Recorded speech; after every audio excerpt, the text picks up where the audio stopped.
तो ये जो वेवर मिला है भारत को अमेरिका से, इसका मतलब ये है कि अब भारत को अमेरिका की परमिशन चाहिए होगी जब भी रशिया से तेल खरीदेगा भारत। अमेरिका ने वेवर दिया है मगर सिर्फ 30 दिन के लिए। वो भी वेवर अप्लाई करेगा सिर्फ रूस शिप्स को जो इस समय समुद्र पर हैं। अगर फ्रेश लोडिंग होती है रूस से, वो वो कवर नहीं होगा इस वेवर में। नमस्कार। टाइम्स नाउ नवभारत पर स्वागत है आपका। इस वक्त मेरे साथ सामरिक मामलों के विदेश नीति के विशेषज्ञ डॉक्टर ब्रह्मा चलानी जी जुड़े हुए हैं और जो कुछ चल रहा है ईरान बनाम इजराइल और यूएस के साथ उस मुद्दे पर बात करेंगे। बहुत से मुद्दे हैं लेकिन हम कुछ तीन चार बड़ी चीजों पर बात करेंगे। पहली बात तो ये कि यूएस ने जो कुछ किया उसमें वो अब कहाँ खड़ा है इस लड़ाई के एक हफ्ता पूरा होने पर, और भारत के लिए आने वाले दिनों में किस तरह की एहतियात बरतने की जरूरत है। Thank you sir, thank you so much. मैं लगातार आपके कमेंट्स पढ़ रहा हूँ, आपके ट्वीट्स को देख रहा हूँ ब्रह्मा सर।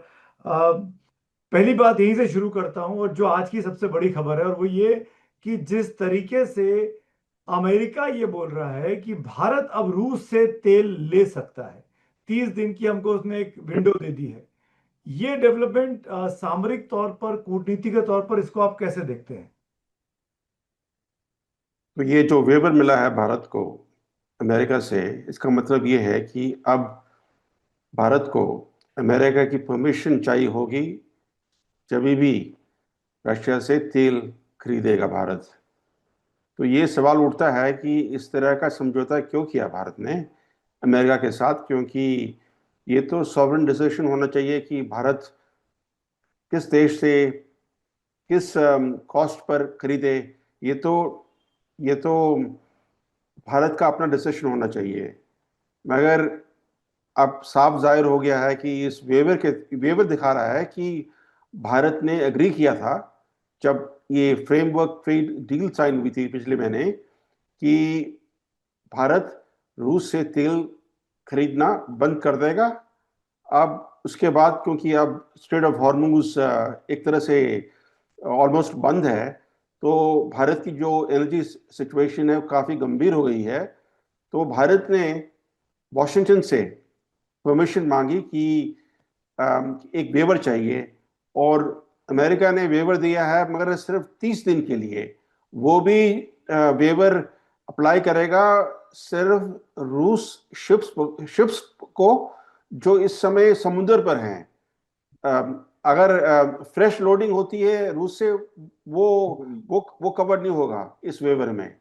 तो जो स्टैंडर्ड शिप्स हैं, जो जिन जिन शिप्स के कार्गो में तेल है, जी शिप से भारत तेल ले सकता है अप्रैल 3 तक। जी। हम्म। तो आपको आप जिस तरीके से बोल रहे हैं प्रभा सर, उसको देख के तो लगता है कि कहीं ना कहीं हमारी विदेश नीति, हमारी कूटनीति अब अमेरिका के हाथों में चली गई है और अमेरिका ही तय कर रहा है भारत को क्या करना चाहिए, क्या नहीं करना चाहिए टैरिफ के प्रेशर में। अ, इतना कॉम्प्रोमाइज तो नहीं है भारत, और मेरे ख्याल से सरकार भी इस तरह का लैटिट्यूड अमेरिका को नहीं देगा, क्योंकि ये तो भारत के हित के खिलाफ होगा। मगर ये साफ जाहिर है कि अमेरिकन दबाव में भारत ने कुछ कंसेशंस दिए हैं वॉशिंगटन को, और एक जो बड़ा कंसेशन ये है कि भारत रूस से तेल खरीदना बंद करेगा और उसके बदले अमेरिका से तेल लेगा। पर हम्म। अमेरिका का जो तेल है वो हाई प्राइस है, तो भारत के लिए एक तरह से नुकसान पड़ेगा फाइनेंशियली, क्योंकि अगर हर $1 का डिफरेंस होता है पर बैरल में, तो एनुअली उसका मतलब हुआ कि करीब 1.4 बिलियन डॉलर्स एक्स्ट्रा कॉस्ट बन जाता है भारत के लिए $1 के डिफरेंस में। राइट। और रूस तो डिस्काउंट दे रहा था तेल पर, अमेरिका तो डिस्काउंट देता नहीं है। और क्योंकि अमेरिका का जो सप्लाई काफी दूर है, तो जो ट्रांसपोर्ट कॉस्ट है वो भी काफी है। तो भारत सर, के ये लिए कंसेशन क्यों दिया भारत ने अमेरिका को? ये क्यों, ऐसा आपको क्यों लगता है? क्योंकि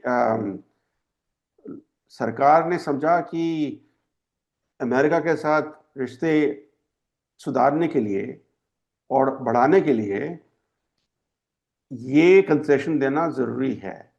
ओके। इसमें डिबेट होनी चाहिए थी, क्योंकि डिबेट हुई नहीं और सरकार ने इस तरह का कंसेशन दे दिया वॉशिंगटन को। उसके बदले में कुछ मिला नहीं, कुछ ठोस भारत को। अब देखिए, जो फ्रेमवर्क ट्रेड डील बनी है पिछले महीने, उसमें जो भारत के जो कमिटमेंट्स हैं वो ठोस कमिटमेंट्स हैं, इरिवर्सिबल हैं और वेरीफाइबल हैं। अमेरिका के जो कमिटमेंट्स हैं इस डील में, वो वो तो एक तरह से कंडीशनल हैं और रिवर्सिबल हैं। जब चाहे वॉशिंगटन पीछे हट सकता है, बोलेगा कि भाई ये तो हमारा कमिटमेंट है ही नहीं भी। तो इस तरह का जो लॉपसाइडेड बार्गेन है, इसके बारे में भी कोई ठीक से ना चर्चा हुई नहीं है, क्योंकि ये एक तरह का पॉलिटिकल इशू बन गया है। जब पॉलिटिक्स आ जाती है ना हमारे कोई स्ट्रेटेजिक इश्यूज में, तो कोई ठोस डिबेट नहीं शुरू होती है। जी, मैं इसलिए आपसे बोल रहा हूँ, आज की डेट में ब्रह्मा सर, दो बड़ी विश्व शक्तियां हैं, एक तरफ अमेरिका है, एक तरफ चीन है। अगर मैं गलत हूं तो प्लीज करेक्ट करिएगा। अगर भारत को एक साथ ही चुनना पड़ेगा तो जाहिर तौर पर अभी तक का जो इतिहास रहा है वो हमको अमेरिका के ज्यादा करीब ले जाता है बजाय चीन के। चीन पे भरोसा करना ज्यादा मुश्किल है। आपको लगता है इस सिचुएशन में अगर कुछ कंसेशंस अमेरिका के साथ देने पड़े या अमेरिका के प्रेशर में आकर आपको डील साइन करनी पड़ी है, तो कोई और विकल्प बचा नहीं था हमारे पास? ये आप अच्छा सवाल पूछ रहे हैं सुमित। पर आप देखिए कि वैसे तीन ग्रेट पावर हैं दुनिया में, एक तो अमेरिका, एक चीन और एक रूस। और भारत भी कोई छोटा मोटा पावर नहीं है। 1.4 बिलियन भारतीय सिटीजन्स हैं। तो भारत अपने राइट में is a world by itself. Bharat को अपने आप को एक ग्रेट पावर मानना चाहिए। भारत के हित नहीं चाहते कि वो एक पावर के साथ जुड़ जाए, कोई भी पावर हो, रूस हो या चीन हो या अमेरिका। चीन तो वैसे भी भारत का दुश्मन है। हम्म। मगर आप देखिए कि अमेरिका जिस तरह से ये भारत को ट्रीट कर रहा है हम्म। अपने नेबरहुड में, भारत के नेबरहुड में देखिए, बांग्लादेश में अमेरिका का रोल रहा। शेख हसीना को टॉपल करके एक इंटरम सरकार लगाई उन्होंने। म्यांमार में मिलिट्री सरकार है, मगर वहां पर अमेरिका उस सरकार को टॉपल करने की कोशिश कर रहा है। पाकिस्तान में जो उनकी पॉलिसी है, वो जो मिलिट्री बैक्ड सरकार है शेरिफ के अंडर, उसको बैक कर रही है। और जिस तरह से ईरानियन सबमरीन को अमेरिका ने डिस्ट्रॉय किया भारत के मैरीटाइम बैकयार्ड के अंदर, हम्म। उससे तो मैसेज भारत को यही मिलता है कि वो भारत के हितों की परवाह नहीं करता। हम्म। ना तो वो भारत की जो क्रेडिबिलिटी है और स्टैंडिंग है अपने रीजन में, उसके बारे में भी इसको इट्स नॉट बॉदर्ड। तो आप देखिए कि अगर आप इतना क्लोज होने के बावजूद वॉशिंगटन के साथ आपने क्लोजर अलाइनमेंट किया है, उसके बावजूद आपका जो जो वॉशिंगटन का जो कंडक्ट है भारत की तरफ, वो एक तरह का रिस्पेक्टफुल नहीं है। It doesn't treat India as an equal. तो आपको आपको सोचना पड़ेगा कि क्या ये जो डिपेंडेंस बनाया है आपने वॉशिंगटन पर, ये भारत के हित में है कि नहीं है। हम्म।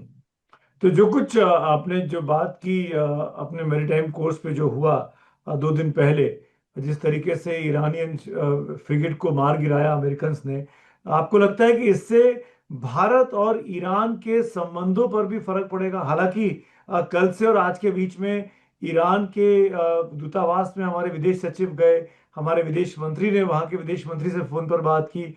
आप कैसे देखते हैं आने वाले दिनों में भारत और ईरान के संबंधों को? जो ईरान की जो ये फ्रिगेट थी, वो गेस्ट शिप थी भारत की। हम्म। और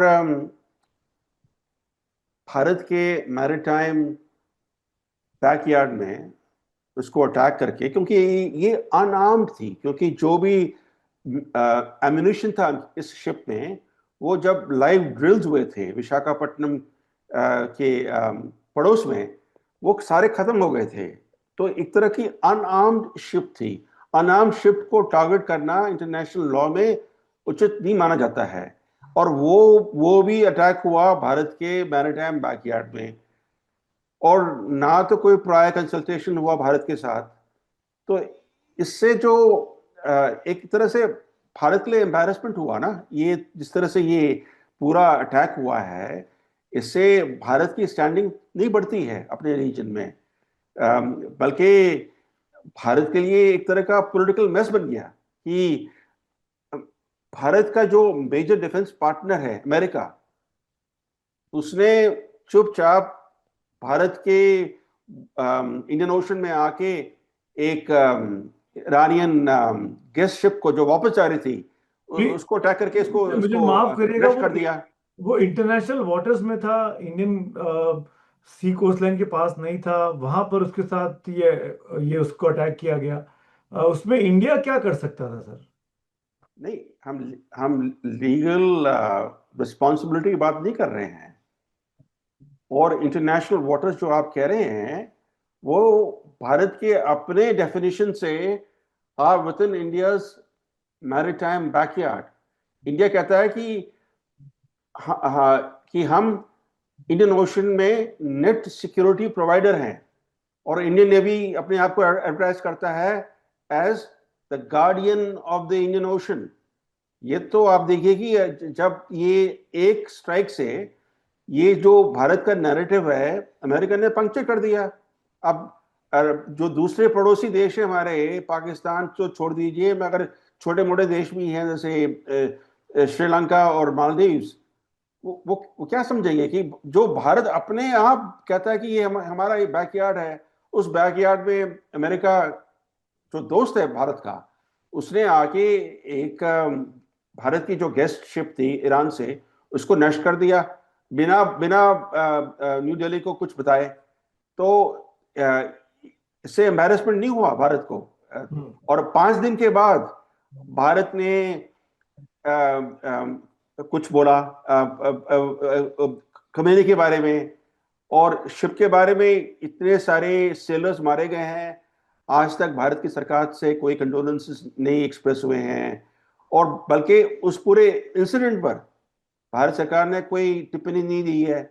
इंडियन नेवी ने सिर्फ ये कहा है कि एक डिस्ट्रेस कॉल के बाद उन्होंने कोशिश की, इंडियन नेवी ने, कि कुछ रेस्क्यू एफर्ट्स शुरू करने की। भाई सारा रेस्क्यू एफर्ट तो श्रीलंकन नेवी ने किया। भारत की तरफ से कोई कंट्रीब्यूशन, ठोस कंट्रीब्यूशन नहीं हुआ। पर जो मेन पॉइंट ये है कि ये जो अमेरिकन अटैक हुआ, इससे भारत के लिए एक बड़ा एम्बैरेसमेंट और एक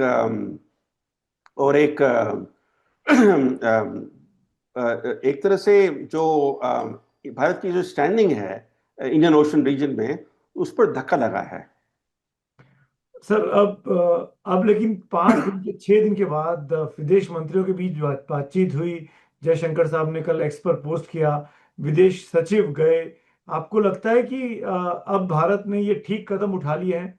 पहले तो केवल उन्हीं देशों से बात कर रहे थे जहां पर ईरान अटैक कर रहा था, लेकिन अब उनसे भी बात कर ली जहां पर ईरान, जो कि इस कहानी में अभी तक विक्टिम दिखाई दे रहा है खमेनेई की मौत के बाद। नहीं, अब जो भारत ने किया वो बहुत उचित किया, क्योंकि ये करना बहुत ज़रूरी था। क्योंकि इंडिया की जो स्ट्रेटेजिक ऑटोनॉमी है वो डिमांड करती है कि इंडिया एक न्यूट्रल पार्टी रहे इस युद्ध में, और उसकी विदेश नीति हमेशा बैलेंस्ड विदेश नीति हो। ये बहुत ही ज़रूरी है। अगर भारत अमेरिका और इसराइल के साथ अलाइनमेंट करता है, ये भारत के हित में नहीं है। क्योंकि जो भारत के जो हित हैं वो लॉन्ग टर्म इंटरेस्ट हैं। वो डिमांड करते हैं कि ईरान के साथ भी अच्छे रिश्ते होने चाहिए, क्योंकि ईरान बहुत इंपॉर्टेंट है भारत के लिए, अफगानिस्तान के लिए, सेंट्रल एशिया के लिए, पाकिस्तान के कॉन्टेक्स्ट में भी। अगर आपको पाकिस्तान कंटेन करना है तो फ्यूचर में तो आपको ईरान की ज़रूरत पड़ेगी, क्योंकि आप अकेले तो आप कर नहीं पा रहे पाकिस्तान को कंटेन। अभी भी पाकिस्तान का जो टेररिज्म है भारत के खिलाफ, वो खत्म नहीं हुआ है। तो लॉन्ग टर्म जो इंटरेस्ट है भारत के, जैसे गल्फ स्टेट्स में जो ये अरब स्टेट्स हैं, इनके साथ भी मजबूत रिश्ते रखना बहुत ही जरूरी है। अगर भारत अ, अ, इन देशों के आंखों में एक अमेरिकन या इजरायली पार्टनर बन जाता है, इससे भारत के हित एडवांस नहीं होंगे। तो आपके हिसाब से बीच की नीति मतलब अमेरिका के साथ भी दोस्ती रहे, इसराइल के साथ भी दोस्ती रहे, ईरान के साथ भी दोस्ती रहे, पर ये ऐसा होता दिखता नहीं है क्योंकि वो तो आपस में एक दूसरे के खून के प्यासे हैं। ये कैसे भारत कर सकता है? आप देखिए दूसरे देशों की नीति कैसी भारत की तरफ कैसी है, यूरोप की, अमेरिका की। अमेरिका भारत के साथ दोस्ती रखी रखी हुई है, और पाकिस्तान के साथ भी। अब चीन के साथ भी दोस्ती कर रहे हैं ट्रम्प। अभी कुछ हफ्तों में चीन जा रहे हैं, बीजिंग। यूरोप भी वही कर रहा है, ऑस्ट्रेलिया भी वही कर रहा है, जापान भी वही कर रहा है। कोई ऐसा बड़ा देश नहीं है जो सिर्फ भारत के साथ दोस्ती कर रहा है और पाकिस्तान और चीन के साथ दोस्ती नहीं कर रहा है। तो भारत की विदेश नीति भी वैसे होनी चाहिए, इवनली बैलेंस्ड। क्यों भारत एक साइड पर टिल्ट हो, या अपने हित क्यों वो अंडरमाइन करे दूसरे देशों के साथ। तो भारत को सभी देशों के साथ, जो इंपॉर्टेंट पार्टनर्स हैं, इंपॉर्टेंट स्टेट्स हैं, सभी के साथ अच्छे रिश्ते बनाने चाहिए। तो क्या अभी हम टिल्टेड हैं टुवर्ड्स यूएस एंड इसराइल? अगर हाँ तो क्यों? आपको क्या लगता है? अब क्या है, अनफॉर्चुनेटली कुछ डेवलपमेंट्स हुए हैं जिससे लग रहा है कि भारत ने अ, जो अमेरिका और इसराइल की जो एक्सेस है ईरान के खिलाफ, उस तरफ कुछ हद तक टिल्ट किया है। जैसे अभी कुछ दिन पहले, एक एक महीने पहले, करीब फरवरी 2 को भारत ने 3 ईरानियन फ्लैग्ड टैंकर्स को सीज किया। और फिर कुछ दिन बाद सरकार ने पार्लियामेंट को बोला, संसद में बोला कि जो भारत का जो कमिटमेंट था चबहार के लिए, वो अब खत्म हो गया है। आपको पता है कि चबहार पर अभी अमेरिका ने दोबारा सैंक्शंस लगाए हैं, जानबूझ के, क्योंकि चबहार तो इंपॉर्टेंट नहीं अमेरिका के लिए। वहां पर जो इंडियन, क्योंकि ये तो इंडियन ऑपरेटेड पोर्ट था, तो इंडिया पर प्रेशर लगाने के लिए अमेरिका ने दोबारा से सैंक्शंस लगाए चबहार पर। और भारत ने सैंक्शंस के बजाय ये अपना जो कमिटमेंट था वो खत्म कर दिया, चबहार चबहार कमिटमेंट। और फिर मोदी साहब तो गए इसराइल फरवरी 24 को, और 48 आवर्स के अंदर इसराइल और अमेरिका ने हमला हमला किया ईरान पर। तो ये, और दूसरी बातें भी हैं, जैसे जो ये आप देखिए कि जब ऑपरेशन सिंदूर हुआ, ऑपरेशन सिंदूर, और जैसे ऑपरेशन बालाकोट भी हुआ उसके पहले, दोनों अवसर पर, दोनों दोनों एपिसोड के बाद, ये सेसेशन ऑफ हॉस्टिलिटीज किसने अनाउंस किया, किसने बोला कि ये अभी हॉस्टिलिटीज खत्म हो गई हैं? भारत ने किया बालाकोट के बाद। ये डोनाल्ड ट्रंप ने, जब वो फर्स्ट टर्म में प्रेसिडेंट थे अमेरिका के, उन्होंने अनाउंस किया कि बालाकोट के बाद कि अब भारत और पाकिस्तान ने दोनों ने मान लिया सेसेशन ऑफ हॉस्टिलिटीज। ऑपरेशन सिंदूर के बाद किसने अनाउंस किया कि सीज फायर हो गई है? भारत ने तो नहीं अनाउंस किया पहले, ये तो ट्रंप ने किया। तो आप ये सवाल ये उठता है कि भारत इतना लीवे क्यों दे रहा है वॉशिंगटन को, क्यों इतना स्पेस दे रहा है? जी। ऑपरेशन सिंदूर भारत का ऑपरेशन था, और 3 दिन के बाद इसको हमने सीज कर दिया। इसके इसका जो पॉलिटिकल ऑब्जेक्टिव क्या था? क्या वो ऑब्जेक्टिव फुलफिल हुआ? इसके बारे में कोई चर्चा नहीं है, क्योंकि हर चीज यहाँ पर भारत में एक पार्टिजान, पॉलिटिकल पार्टिजान इशू बन जाता है। मगर ये तो गंभीर सवाल हैं, इसके बारे में हम सबको सोचना चाहिए, क्योंकि भारत, मजबूत भारत और economically strong Bharat, मिलिट्रली strong Bharat, ये बहुत जरूरी है for global balance of power और फॉर साउथ एशियन सिक्योरिटी। जी। अगर अगर भारत कमजोर है तो एशिया कमजोर रहेगा। भारत को मजबूत बनाना, और और और भारत की फॉरेन पॉलिसी इंडिपेंडेंट हो। और क्योंकि मैंने बताया कि भारत तो एक is a world by itself, 1.4 billion Indians are there. Right. तो इतना बड़ा देश दूसरे देश का कोई वैसल स्टेट तो नहीं बन सकता, पॉपेट तो नहीं बन सकता, ये जूनियर पार्टनर भी नहीं बन सकता। इक्वली इक्वल पार्टनर बन सकता है अमेरिका का या रूस का, मगर जूनियर पार्टनर की जो स्थिति भारत के हित में नहीं है। बिल्कुल ठीक बात है सर। एक चीज और जानना चाहूंगा इसके पहले कि इसको हम आगे बढ़ाएं। नेटो में से स्पेसिफिकली स्पेन ने जिस तरीके से रिएक्ट किया अमेरिका और इसराइल के अटैक पर जो उन्होंने ईरान पे किया, फिर आसियान कंट्रीज का स्टेटमेंट आया, कहा कि ये मनमाना रवैया है अमेरिका का। अगर मैं जिस में बताऊं, तो क्या आपको लगता है कि भारत को भी ऐसा स्टेटमेंट करना चाहिए था जैसा स्पेन ने किया? स्पेन ने हिम्मत दिखाई सामने खड़े हुए ट्रम्प के। स्टेटमेंट इशू करना या ना करना ये तो दूसरी बात है। सवाल ये है कि क्या भारत की विदेश नीति इंडिपेंडेंट रहेगी, क्या भारत न्यूट्रल रहेगा इस युद्ध में, ये इंपॉर्टेंट बात है। स्पेन के जो प्रधानमंत्री हैं उन्होंने काफी पॉलिटिकल करेज दिखाया।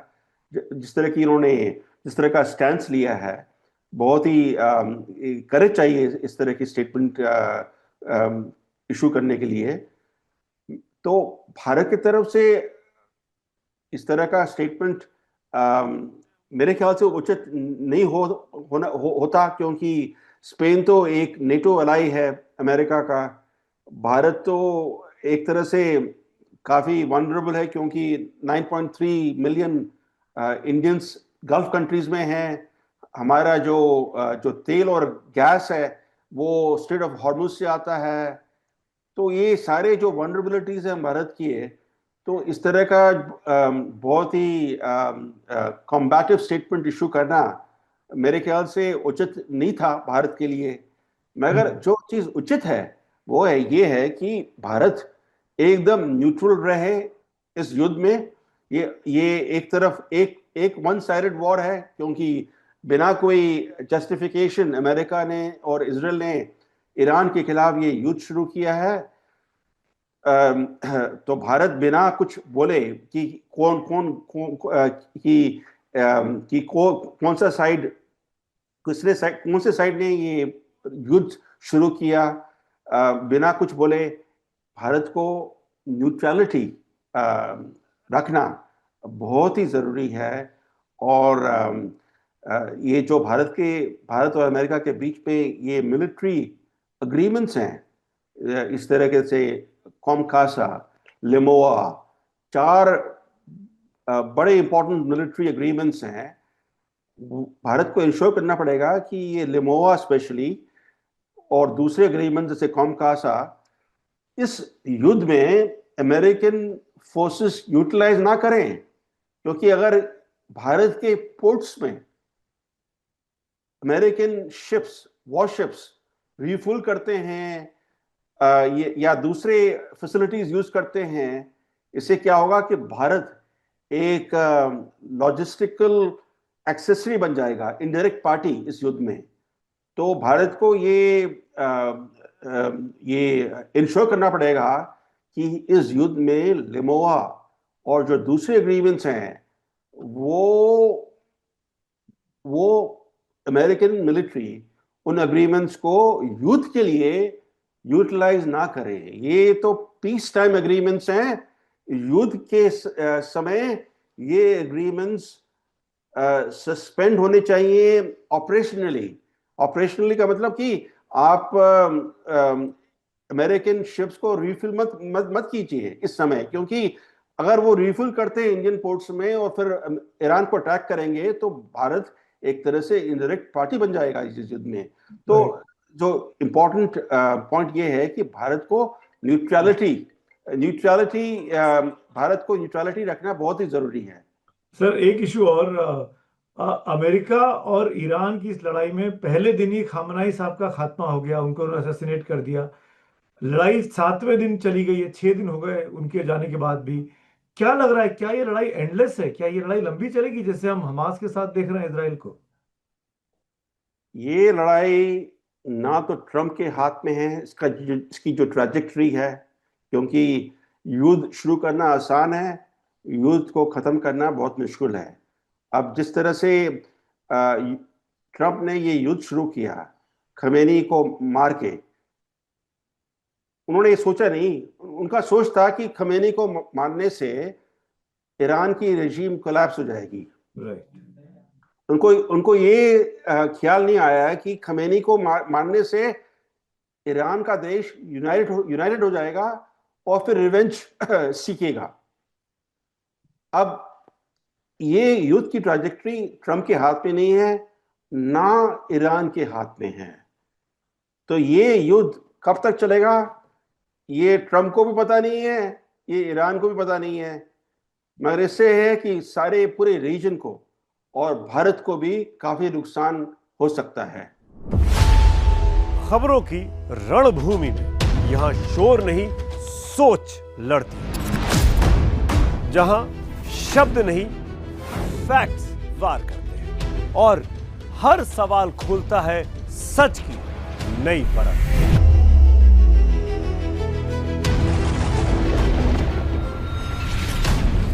चक्रव्यूह आपके अपने सुमित अवस्थी के साथ सोमवार से शुक्रवार शाम 6:57 पर टाइम्स नाउ नव भारत पर।